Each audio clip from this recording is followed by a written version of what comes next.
everyone, Assalamualaikum. Saya Priscilia Anandasya Putri dari UIN Sumedan, Fakultas Kesehatan Masyarakat.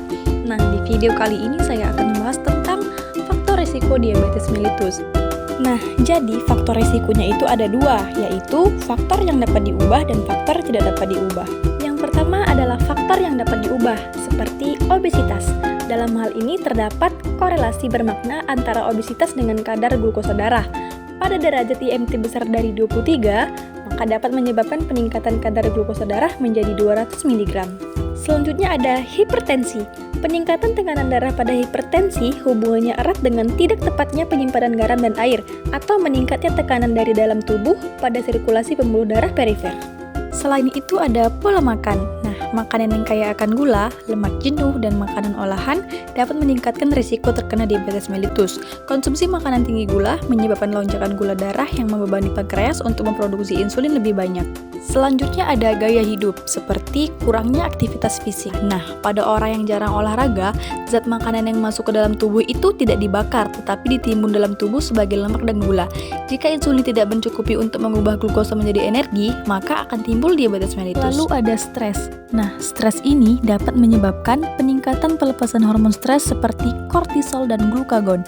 Hormon ini dapat meningkatkan gula darah dengan memicu pelepasan glukosa dari hati. Yang terakhir, ada kebiasaan merokok dan konsumsi alkohol.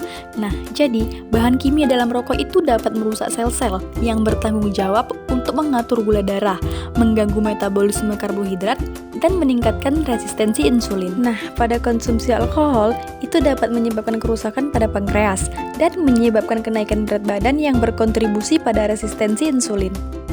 Selanjutnya, kita masuk ke faktor resiko diabetes mellitus yang kedua, yaitu faktor resiko yang tidak dapat diubah.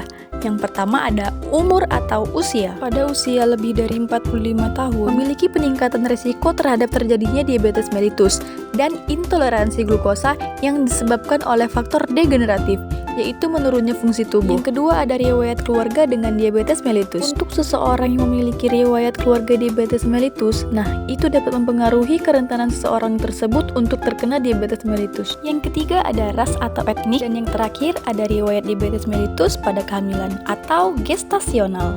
Saat hamil, tubuh mengalami perubahan hormonal yang dapat menyebabkan resistensi insulin.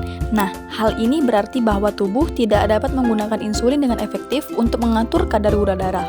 Baiklah, mungkin itu saja penjelasan saya mengenai faktor risiko diabetes mellitus. Semoga bermanfaat.